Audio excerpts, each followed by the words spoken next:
Mal-être, agression, viol, désespoir, crise d'angoisse, TOC, phobie, c'est des choses qui sont mon quotidien dans mes traitements en cabinet avec l'hypnose. Eh bien, je vous raconte une expérience qui en dit long sur nos vécus intérieurs et les drames que chacun peut vivre dans sa vie.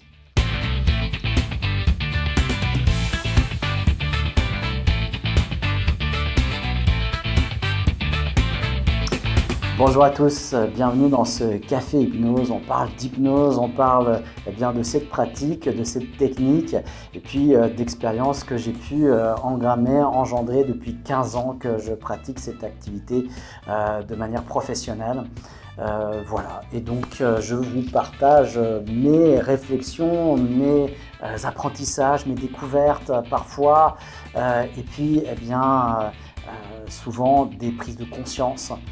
Parce que ce qui a été vraiment un révélateur pour moi, à l'époque, je ne croyais pas du tout à l'hypnose, je pensais que c'était du charlatanisme, je ne pensais pas que ça fonctionnerait sur moi, parce qu'évidemment, je suis bien plus fort que tout ça. Enfin, c'était ce que je pensais à l'époque. J'en suis bien revenu, et par mes propres expériences. En apprenant l'auto-hypnose, j'ai appris à me soigner, me guérir du rhume des foins, d'insomnie, de crise d'angoisse et d'une phobie. Tout ça, ça a changé ma vie en l'espace de 2 mois. Et c'est là que j'ai compris qu'on avait vraiment une télécommande à son cerveau et qu'on pouvait vraiment agir dessus sur des choses qui nous polluent ou nous pourrissent la vie au quotidien. Alors, dans mes expériences, j'ai souvent des rencontres d'histoires qui sont vraiment très très lourdes. Et ce qui m'a frappé quand j'ai commencé ce métier, c'est à quel point la réalité dépasse de loin la fiction. Je venais d'un milieu artistique où on travaille sur le théâtre, le cinéma, où la fiction est déjà pas mal horrible, suivant les drames dans lesquels on se plonge. Eh bien, la réalité de la vie de tout un chacun est bien souvent plus dure encore que la fiction. Et ça, c'était une grosse découverte pour moi. Et puis, dans ces moments de partage, d'histoire, parce que c'est vraiment une rencontre avec une personne d'abord, avec son histoire, avec tout ce qu'elle a avec elle, et tout ce qu'elle aimerait se libérer, et tout ce qui ne fonctionne pas, tout ce qu'elle a déjà entrepris.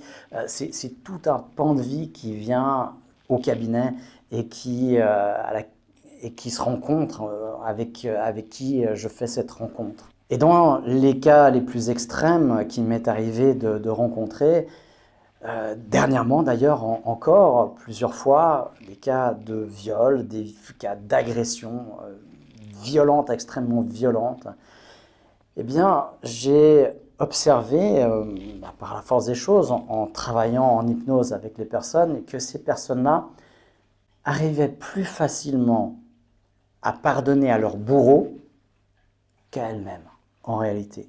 Et ça, c'est aussi quelque chose de très surprenant. Alors, je ne dis pas que c'est comme ça pour tout le monde, mais là, j'ai plusieurs cas dans toute la panel et d'histoires que j'ai rencontrées, de personnes que j'ai traitées, et c'est très, très souvent le cas. Et là, dernièrement, j'ai 2 personnes pour qui de pardonner au bourreau était très facile. Et donc ça m'a beaucoup surpris dans un premier temps. Et puis après, quand on va travailler sur le pardon de soi-même, c'est extrêmement compliqué. Là, il y a beaucoup d'émotions. Alors si j'avais omis cette partie-là, ce pardon à soi-même, on serait passé à côté du réel trauma en réalité, puisque le pardon du bourreau il était facile, mais là, c'était beaucoup plus compliqué de se pardonner à soi-même. Et c'est vrai, quand on y repense, moi je me vois aussi vivre quelques traumas, même légers, on va dire, par rapport à ce que je vous raconte là. Des petites histoires comme ça, là où ça m'a le plus touché, c'est quand j'arrivais pas à me pardonner à moi-même, quand j'arrivais pas à m'excuser d'avoir été un peu con, d'avoir été naïf, de m'être laissé embarquer, d'avoir pas été assez concentré, attentif. Et là, je portais une charge sur moi énorme. Alors si je parle de moi, c'est pour pour pas trop parler des autres justement dans ces moments douloureux et se dire aussi, quelque part, on a peut-être en grande partie ces réflexes-là. Alors si des fois on n'arrive pas à pardonner à nos bourreaux parce qu'il y a des choses qui sont impardonnables, et je ne suis pas pour le pardon absolu, l'absolution, hein. De toute façon, qui on est pour nous pouvoir absoudre qui que ce soit de quoi que ce soit, ce n'est pas notre domaine, ce n'est pas notre registre.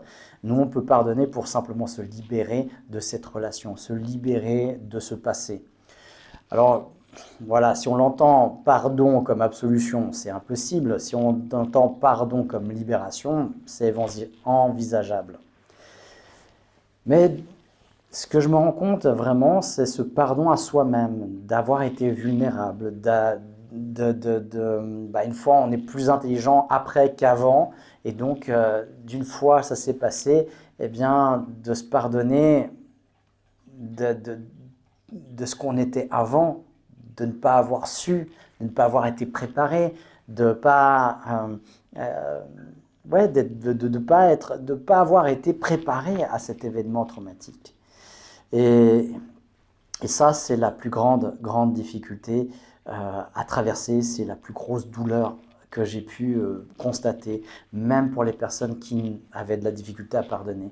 Alors les 2 cas derniers, j'ai eu énormément de surprises de voir à quel point c'était facile de pardonner, toute cette empathie, cette compréhension, cette générosité d'âme que ces personnes avaient à l'intérieur d'elles, et cette capacité justement à aller dans la compréhension, je ne sais pas si c'est de la compréhension, c'est vraiment pas facile de mettre des mots sur ça. En plus, c'est souvent des personnes extérieures là dont je fais référence. Donc, il faudrait leur poser la question à elles. Mais comme dans mon regard à moi, dans mon interprétation, je voyais ça d'une beauté mais absolue sur le fait d'arriver à dire pardon, à dire je te pardonne tout simplement au bourreau, rien que de le dire comme ça, même si le bourreau n'est pas là, hein, dans une réalité hypnotique qui est tout aussi réelle, voire des fois plus réelle que la réalité. On le sait dans la neuroscience, que l'imaginaire est tout aussi réel que la réalité pour notre cerveau. Et donc de le faire comme ça, eh bien, c'est déjà une capacité énorme. Et là, je vois que ce qui a fait bouger les choses, qui a amené ces personnes-là à pardonner, c'est leur amour, leur grand cœur, leur générosité immense. C'est une particularité commune qu'elles ont toutes les deux. Et donc, par contre, ce pardon à soi-même, ça c'était beaucoup plus compliqué, beaucoup plus lourd. Et comment on peut se pardonner à soi-même, à part en faisant le deuil de cette part de soi qui s'en est allée à ce moment-là, de deuil de cet événement à travers ce soi qui a traversé cet événement-là. Et c'est ce qu'on a fait, et c'est comme ça qu'on arrive à trouver cette libération émotionnelle, et ça fonctionne même très bien. C'est souvent, repenser à vos traumas, à vous, parce qu'on en a tous. Il n'y en a pas des plus petits que d'autres, il n'y en a pas des plus importants que d'autres, il y en a des plus horribles, des plus affreux que d'autres, oui, mais pas des plus lourds, des plus légers. Ils ont tous une importance réelle à l'intérieur de soi, et des fois, les choses qu'on considère comme anodines ont eu des impacts énormes dans la vie des gens. Ça, j'ai pu le constater à travers mes interventions. Et donc, on n'exagère pas, on ne minimise pas non plus un trauma. Et tout trauma a un impact réel à l'intérieur de soi, et on ne peut pas préjuger de l'importance de cet impact ou de la banalité de cet impact. Tout a un impact réel et effectif, et qui est un poison ou vraiment un frein, une géole pour la personne qui la vit. Alors revenez un petit peu sur vos traumas, et puis décidez de vous pardonner, libérez-vous de ce poids. Vous n'êtes pas responsable des actions du bourreau. Souvent on a ça aussi, hein, c'est pas vous, vous n'avez rien fait, vous ne le saviez pas non plus. C'est tout un processus. dans ce processus. Si vous arrivez à vous accompagner vous-même là-dedans, c'est génial. Si vous connaissez les techniques d'auto-hypnose, c'est encore mieux. Et puis si vous avez un thérapeute de confiance qui sait travailler ceci avec vous, eh bien allez-y, faites-le. Ça vaut vraiment le coup. Et voilà, ne minimisez pas non plus cette importance de cette culpabilité, de ce poids qu'on prend sur soi en ne se pardonnant pas. Voilà, c'est le message aujourd'hui, c'est un message de paix, c'est un message d'amour. Et le premier message, la première action de paix et d'amour qu'on devrait tous avoir, c'est vis-à-vis de soi en premier.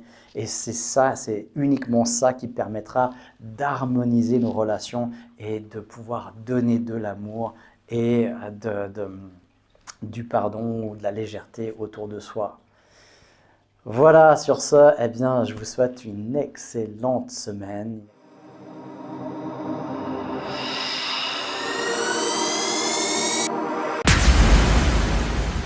Nous fonctionnons à 95% avec des automatismes qui se répètent de jour en jour, de mois en mois.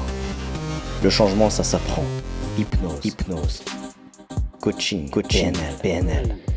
Utiliser son plein potentiel s'apprend. Le centre aura le pouvoir d'être soi, pour gagner en conscience et en autonomie.